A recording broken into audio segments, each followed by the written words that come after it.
Well, welcome back to Beach Chair Chats. My name is Brian Kaiser here on another dreary day in New England. It's been raining, and in the spirit of Beach Chair Chats, I would love to be at the beach right now, but I'm delighted to have another fellow educator on today, Carleen Matts Behrends. How are you today, Carleen?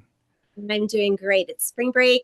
It's a little rainy up here in Minnesota, but we just roll with it. That's how it goes. Well, at least it's not snow. You guys have moved past that, right? Yeah, well, the snow is north of us, so it can stay there. Totally fine. Yes. Middle is getting nailed right now. So, Well, in New England, we actually surprisingly had a kind of an aggressive winter. Usually I'm on the shoreline, so typically we dodge it where I'm at, and it just mostly goes inland. But for some reason, Mother Nature said, not so fast. You're going to get some snow this year. We're going to bury you with like 3 feet. I'm like, okay. But it all melted. It's great. Warmer temperatures are coming. I'm from the Midwest originally, so I'm very familiar with that corridor, Minnesota. I'm from Nebraska. It's all kind of about the same. it is. But you're an educator. But actually, first of all, you're on spring break. What are you doing on spring break? I know you went to a concert, which you told me about. So tell me about your concert first and foremost. I will. So on Tuesday night, my husband and I went and saw the first performance for Bruce Springsteen in his Land of Hope and Dreams tour. Nice. So I'm near Minneapolis, and so there's been a lot going on here. And he just, came and brought his music, and it was amazing, just spectacular. Well, is that probably why you got a little sick too? Is it because of the concert, just singing, getting into it, or Oh is no, it? no, I work in a petri dish. So middle schools, there's a lot of germs going on, and like how it is. You're working really hard, and then break comes, and then you just kind of get that letdown sickness, and Because you're it's. because as a teacher, you're not allowed to have a break, right? So you get a week off. It's like, no, you can't have that break. Now you're sick. It's like, Right. but you've been teaching for a while now, 32 years. That's a long time. It is. Yeah. What's some of the things you like about teaching? Has it changed, or do you find in 32 years the evolution of teaching different? But what are some of the things that bring you joy about it that you stayed with it for 32 years, and then also the changes that came Yeah. with it? Well, I started teaching in the era of card catalogs and, research done by hand with note cards and Mm-hmm. all of that kind of stuff, and lived through the whole technological revolution. Yeah. First email, and then just all of the everything with the cloud and the internet and Mm-hmm. things. So a lot of how we do education changes, but the core piece of it is still there, which is caring for kids where they Mm-hmm. are, who they are. And, over 32 years, that has not changed. We talked about it's fascinating you bring up card catalogs. I worked in a library. You had to go to those little, you pull out the drawer, right? And you find, Yeah. and now even research, I find it, working in higher ed. Back in the day, I remember going to the library as a college student. You had to find the journal, right? You probably Yeah. remember this, right? Yeah. And you go look through the table of contents, like, that article sounds interesting. Maybe, maybe not. You don't know, but you have to go copy this thing and pay. I think I paid 10 cents a page or 5 cents a page. And I remember putting the elbow down to the back of the spine of this thing just to get the dark part out. And then you get this article, you go home and maybe read it, and you're like, it's not great. Now, these students have it made. They just go on a database, they can download like 40 articles for free. I It's just know not it. fair. Not fair. So you focus mostly on reading? Is it, reading and writing? Is that what your Yeah. area? Yeah, so I teach in an IB school. So Mm-hmm. we have 8 subject areas, and one of them is language and literature. Mm-hmm. And so I teach seventh grade Lang and Lit, and then I also teach Design 7. And in an IB school, design is all about problem solving. There's a Mm-hmm. four-step process to it. So do research and analysis and ask questions, and then you develop some solutions for a problem. Then you create your solution, and then you analyze it and evaluate how it went. And so in our school, design is a separate class. And in seventh grade, it's what's called digital communication. So I Mm-hmm. call that fun English because we're doing things like podcasting, Hey, uh, graphic design. I know, right? I should Graphic. take your class as I can get better at this. Guess. Oh, it's so much fun. And it's all about communication because obviously our world is digital now, and our Mm-hmm. kids have be needing to communicate successfully, in this manner. And but it's really fun because we focus on helping kids access these tools so that they can then get their messages out and that they can express themselves and their interests. So it's a lot of fun. Have you noticed, since again 32 years is a long time, have you noticed a change in the students, like when what the skills they have coming into the classroom? Has there been a shift as far as their preparedness or just their Yeah, confidence in reading, literacy, writing, and so forth? Have you noticed kind of a change in that? I have noticed a change, and I think it goes along with the major changes in our world too, Mm-hmm. because it's everything from um, their attention being Mm-hmm. compromised in a lot of ways. If you think back to when we were kids, you had Yeah. school for a certain amount of time and you saw certain people for a certain amount of time, and then Mm-hmm. you could take a break and you could go home and read a book. Now they're connected 24/7. Yes. And that's both amazing and also hard for A them lot. too. Yes, a lot. Yeah. Well, And because so, yeah, go ahead. Sorry. well, I was going to say that, there's that piece.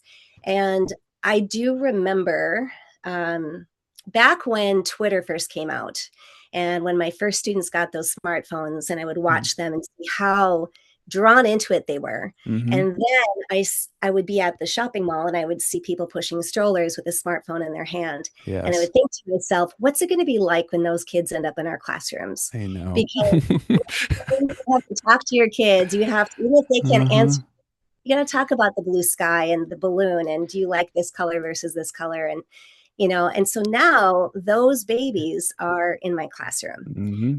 Oh, the parenting is different. The society that they've grown up in is different. We had COVID go through. Mm-hmm.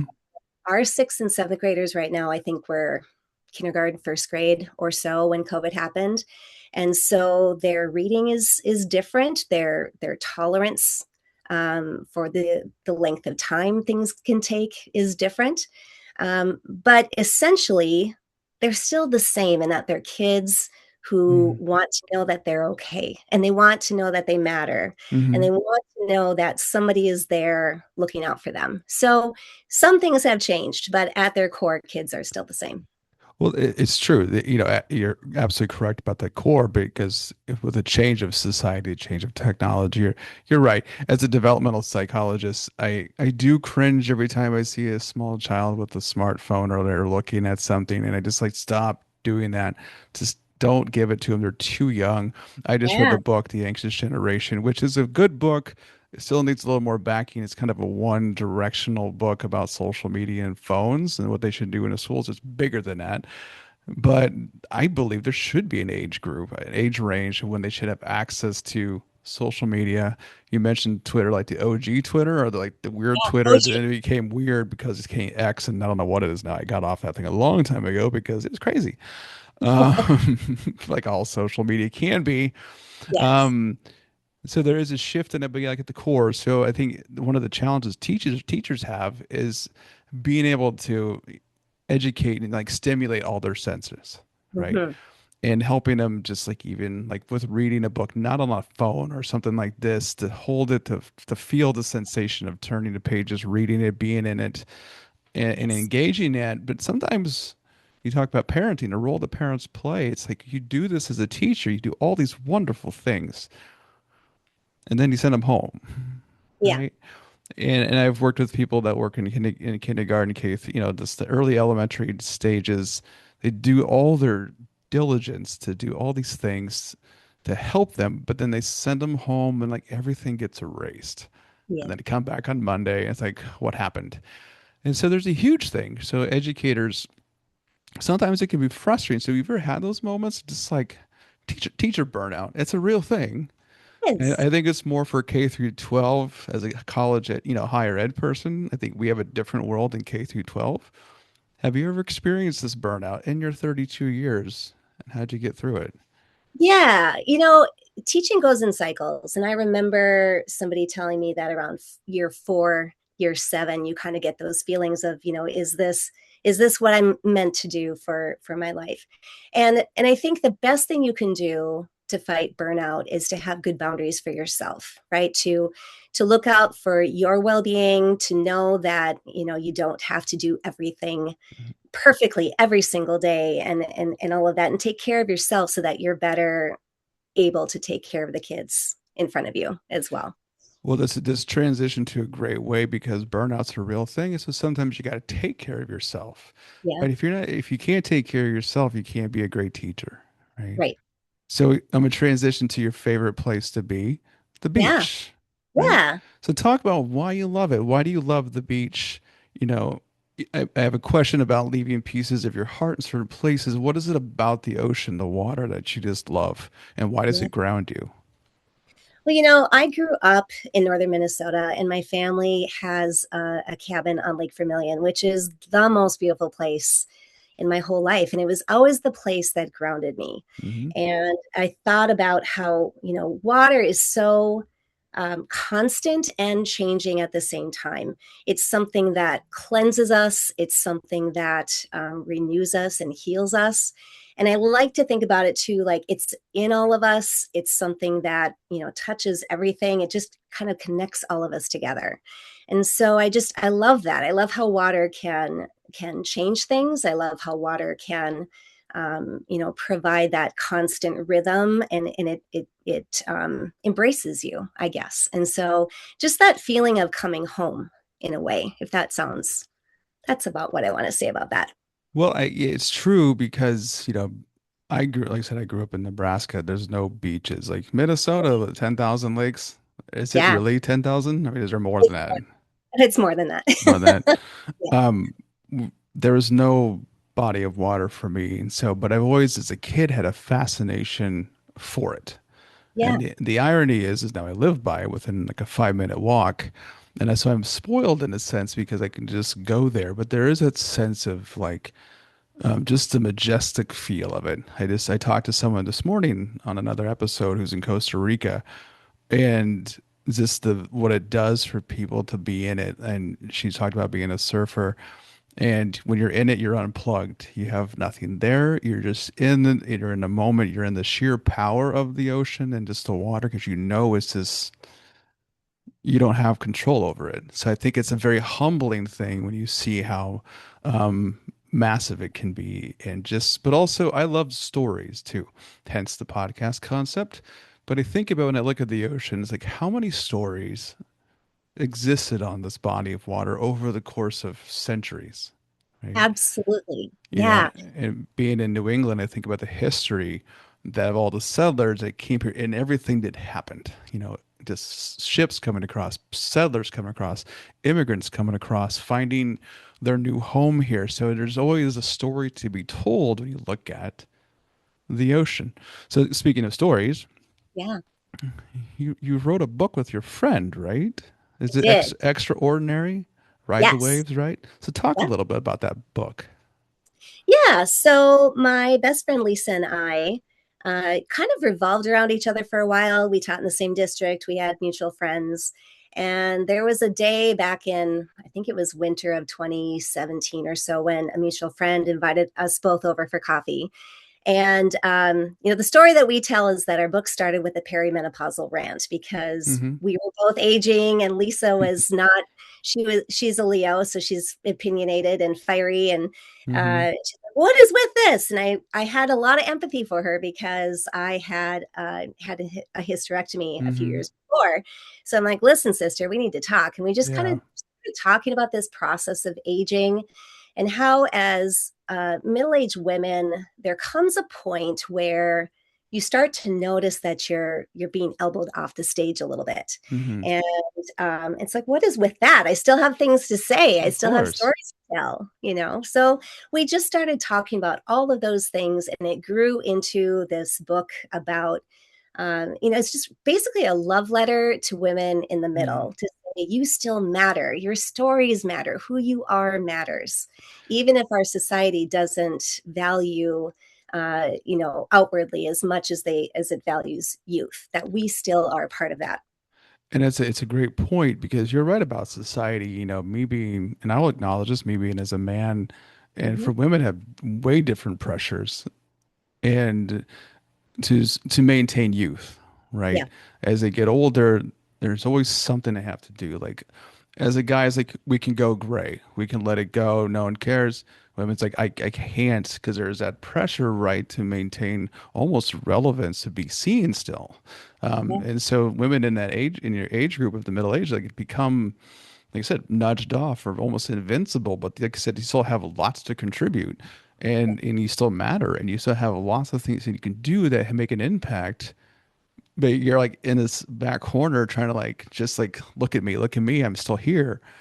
And then Yes. you get forgotten, or some young person comes in, even in teaching, who may not have the experience, but they're the new thing, right? Yeah. And it's the unfairness of it all that the society has these standards, and even as a man, men need to do more to like uplift women and say, "Hey, you're here, we see you," not Yeah. just push them to the side or say, "Who's next?" And so it's a great story that you're doing this, and I hope that you have had other women come out. Have you had any women come to you and say, "Hey, I hear your story or resonate. What have they told you?" I was going to say too that as Gen X women, we've had a really um, an interesting experience in that we started off in the 80s and started with like the media messages and the Mm-mm. heroin chic trends and all of that. And we had to deal with photoshopping. We had to deal with all of Mm-hmm. these messages coming across to us that we are defined only by how we look Mm-hmm. and making us feel like we have to be smaller, that we have to take up less space, Yeah. when really it's not just about appearance, it's about ideas, it's Mm-hmm. about so much more. And that's a big piece of it, is that you can't be defined just by how you look, that there's so much more to it. And I think you see that with social media too. There is that sense of appearance, right? Of looking a certain way. Let's throw a filter on this photo and hide the wrinkles. Just show the real thing. Be authentic. But again, you can't, right? If I don't look this, then I may not be noticed. No one will compliment me. No one will like it. Then you start to feel even more like backed in a corner a little bit because you're not being seen, even on the social world.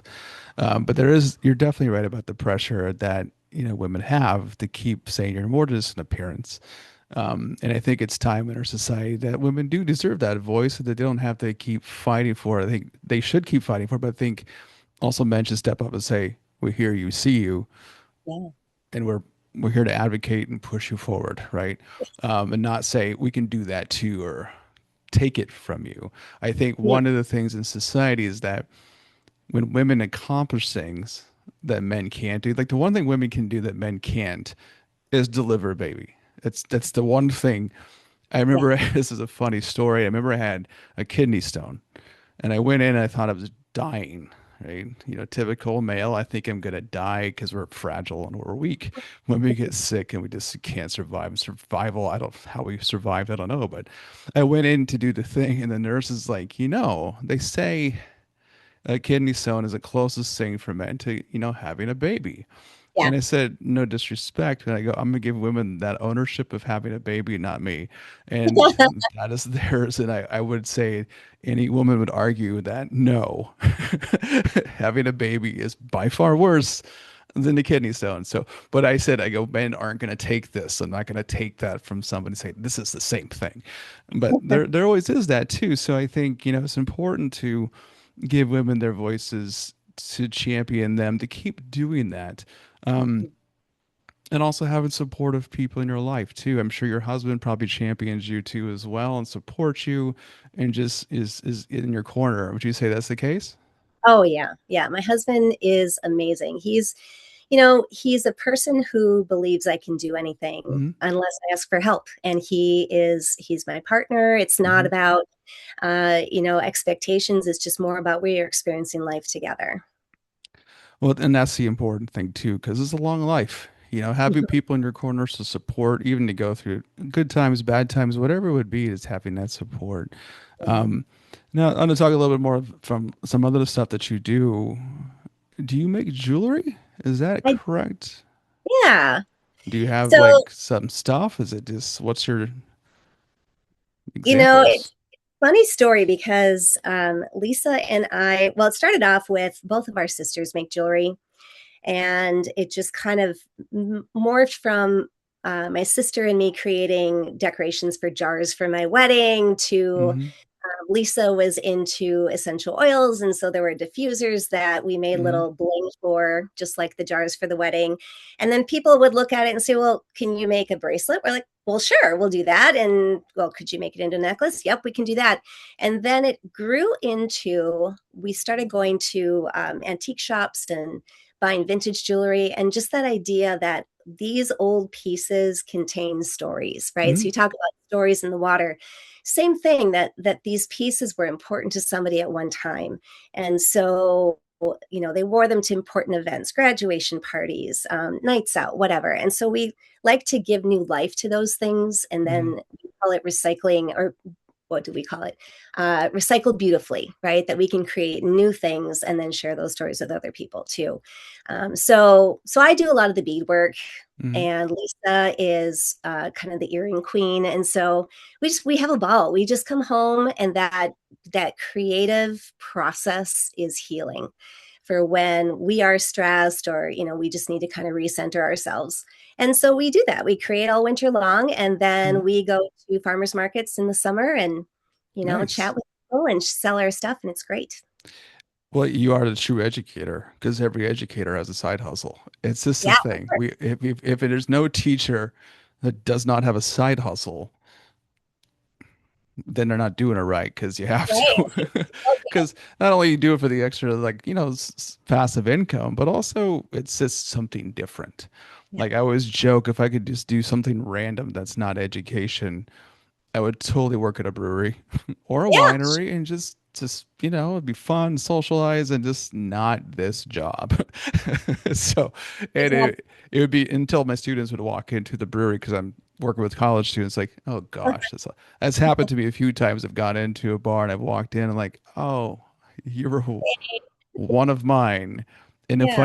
funny story is whenever I see my students outside of school, and I have a tough time remembering who they are now because I used to be really good at it.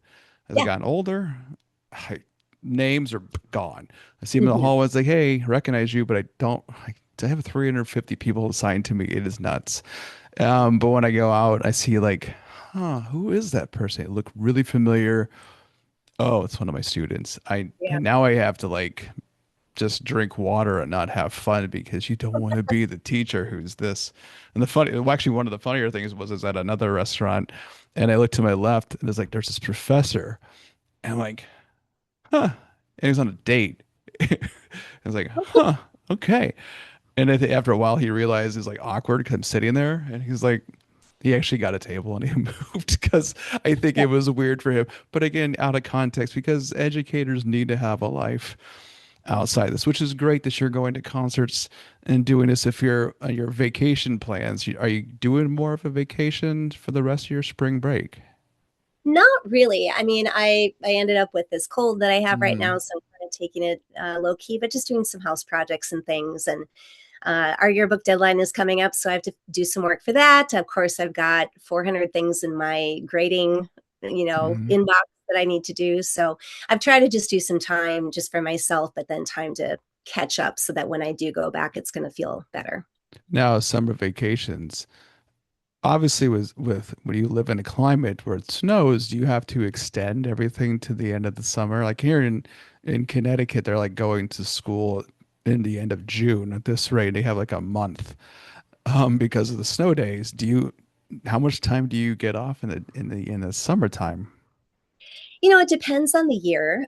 This year, we are going until about June 12th or so. Mm-hmm. Uh, and we have a certain number of days that we have to be in class, but then we also have days built in, for snow days and things like that.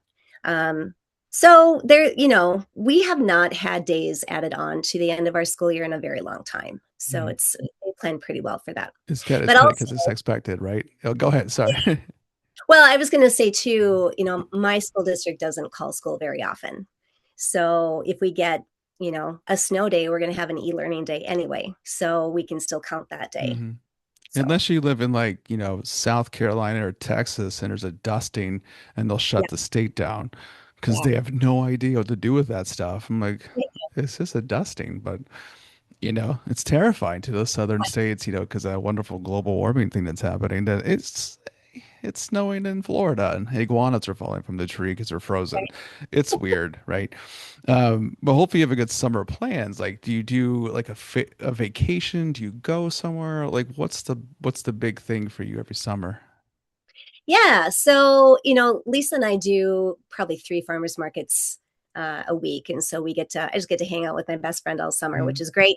And then the money that I make doing that Mm-hmm. goes towards travel. So my husband and I save up, and so for Mm-hmm. example, last summer we went to Maui, saved up and went to Nice. and that was amazing. And we're going to do that every other year or so. Because that's the one thing we're realizing. We're in our 50s now, and we have so many places that we want to see. Mm-hmm. And you just have to go because you never know. You don't know how much time you have. Every day I always say this is that you wake up, you're blessed to have a day, Yeah, right? And you do everything you can to make it a great day. How you think, how you talk, how you act, the people you meet. Are you going to do it right every day? No. yeah, You're going to have good parts of the day, bad parts of the day, but you take it in stride because, like I said, you make the most of the day and go with it because you're not guaranteed tomorrow. None of us are. right. And so even when I started to do this, I'm like, why not? It's been 2 years in the making.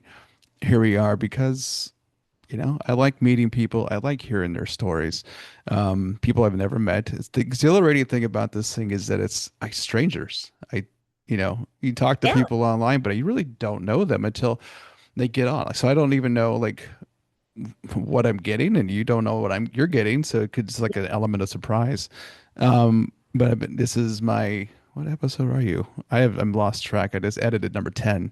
And all of them have been wonderful. All these people have all different stories. It's been a really cool experience to do this. So I think you have the right idea to get up, take it, mid 50s or 50s, still young. Does anybody else say 50s are old? I think we remember when we were probably 18, like, oh my God, 50 was old. You're like, yeah, the hell, it's not. 50 is great. 40 is great. 40, 50, 60, even 70.